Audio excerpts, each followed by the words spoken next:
So the Giants take Darnay Holmes, cornerback out of UCLA. Now, not gonna lie to y'all.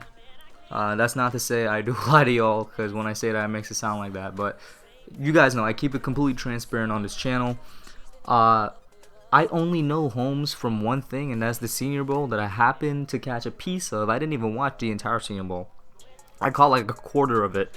And I know Holmes because he was in there, and I think he was giving some wide receiver trouble. That's about it. Something very vague, right? So you could even say, I know nothing about Darnay Holmes, alright? I'm going to keep it real with y'all. And by the way, if you do hear the TV in the background, I apologize. I'm just keeping it running on a low-ish volume because I don't want to miss any picks or anything like that. But I'm going to straight up say I'm not a fan of the pick, but I'm also not like a hater of the pick. I'm very neutral. That's because it's confusing. It's more confusing than the Matt Peart pick, and even the Matt Peart pick, the more I thought about it, the more I got why they take him. I understood where they were going, and I can see their reasoning. This one, it's kind of similar, but it's still confusing in my opinion, and I don't think I'm changing this until I actually see both Holmes and the centers play on the field. But in my opinion, I would have went Tyler Biadasz. I think he was still on the board. If he wasn't, Nick Harris was on the board.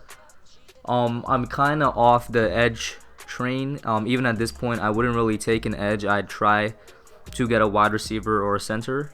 I wouldn't really take an edge or even a cover linebacker, maybe until later rounds for depth, because at this point, you're not really going to get anybody that's going to beat out. In my opinion, you're not going to get somebody that's going to beat out O'Shane or Lorenzo Carter, both of which I expect to have good years, because I definitely think the coaching staff and the James Bettcher defense did not benefit these guys last year. I expect at least one of them to step up, but that's for another video.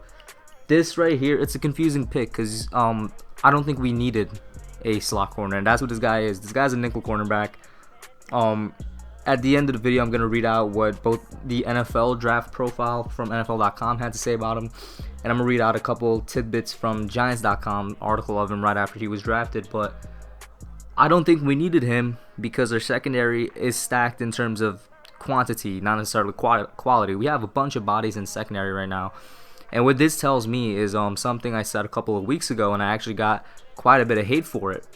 But I said this a couple weeks ago, and this proves my point. I said the Giants should and would cut a couple of guys in the secondary. I think it should be somebody like a Sam Beal, maybe a Grant Haley, and maybe even a Corey Ballantyne. I got a lot of hate for that opinion, but even back then, and it's not even that long ago, I thought that the secondary had way too many people and it had way too many bodies, and we needed to clear up some of it to make space, so that there could be actual competition. It wouldn't be, claustrophobic in there, and also so that maybe we could get some new healthy bodies in there.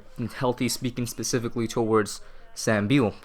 And the three guys I listed are either a nickel corner or special team guys. And this guy right here, Darnay Holmes, he could be a very good special teams guy if he comes in and replaces Corey Ballantyne. Once again, the reason I brought them up is because I think one of those three, they're going to be gone. You can't have this many bodies in the secondary, in my opinion. They're definitely going to let go of one of them. He could come in. I don't see him realistically challenging Julian Love for the starting role at slot corner, but he's definitely going to be competition for him. I think Holmes can come in and be a great special teams player, which is why I think he could replace Corey Ballantyne, and I think he's going to be a great depth piece because I love his speed. And when you get into the later rounds, this is where I start drafting based off of athleticism rather than talent and technical ability and whatnot, because at this point you're taking flyers on guys. Why not take guys that have something that can be taught, that's athleticism and speed, instead of taking guys with technical ability but don't really have the athleticism to kind of embolden their technical ability. And that's what Darnay Holmes is. He's a very good athlete, ran a 4.4 at the combine, but in reality he played a lot faster. Like I said, he gave trouble to receivers at the Senior Bowl, and according to what I'm reading, he was a really good cornerback for UCLA. He led them in interceptions for the past 2-3 years or something like that. He's also very smart, something Joe Judge has been preaching that he wants on the team. Smart guys. This guy graduated college in 2 years, so he's very smart. But getting back to the point here, this is telling me that we're definitely gonna empty some people in the cornerback room, and maybe he does challenge Julian Love for the starting slot role, because there's a lot of Giants fans out here that like the pick from what I'm observing. So maybe, and like I said, I don't know that much about him, so I definitely have to look into him. Maybe he does challenge Julian Love for the slot corner role. I personally don't think so. I think he's going to come on as a great special teamer. You know, once again, Joe Judge being a special teams guy, it is a very underrated part of football, and I think maybe that's what he's going to be, along with a great depth piece, a reliable depth piece, unlike Sam Beal, who's always injured, or Grant Haley, who's inconsistent, or Corey Ballantyne, who had a really bad rookie year. So there's that. And another thing, and this, I'm probably going to make a big video on what I'm about to say, but this shows that the Giants are building their defense the Patriots way. And a lot of people don't realize this, but because they throw out the term Patriots way just willy-nilly, but the defense the Patriots way means building from back to front, building a great secondary and having that, you know, support the front end of your defense rather than was the regular way. A lot of teams, most of the teams, build it from front to back, have a great front seven, and then have, you know, a good above average, maybe even great secondary, but the front seven is the main focus of the defense. The Patriots defense for the past 10 years, even more, has been solely focused on having a great secondary and the supporting cast being the front seven. You know, it's shown in taking guys like Stephon Gilmore and making them the focus and the focal point of the secondary, with safeties like the McCourtney brothers and linebackers that can cover and whatnot. Kyle Van Noy, that's the Patriot way. They always have a great secondary and they focus on making that the best part of their team. And it goes both ways, just like how a great front seven can help out the back end. An amazing back end helps out the front end. I think that's what the Giants are doing.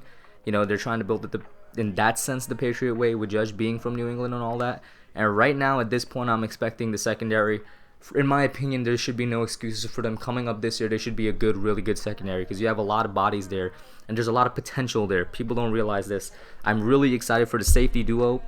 And I said this in my McKinney video, we don't need a covered linebacker anymore, because both of those safeties, I'm sure, will be used in packages and looks that will have them acting as covered linebackers or doing the job that an inside linebacker will be doing, along with blitz packages. Another thing that the inside linebackers will be doing. McKinney was a very versatile pick, and I feel like this secondary is going to be supporting the front end. We have a lot of good bodies and a lot of potential. Peppers, McKinney, Baker, who I said I think is going to take a huge step this year. Bradbury, who I'm very confident in and as our number one. That slot corner role just got a lot more interesting. The secondary is going to be supporting the defense, and I like it. It's definitely something from the Patriots that I thought was underrated. And this also shows that they're confident in Zimenez and Carter. So I'm excited. I still don't think we should, you know, it was a pick that we needed. I still would have went center. But at this point, I don't see the need of going inside linebacker or edge because of the way the defense is being built. Let me know what you guys think. I'm out. Alright guys, thanks for watching. Put your comments down below. Make sure you smash that like button, subscribe, and turn on post notifications. Until next time, I'm out. Yeah.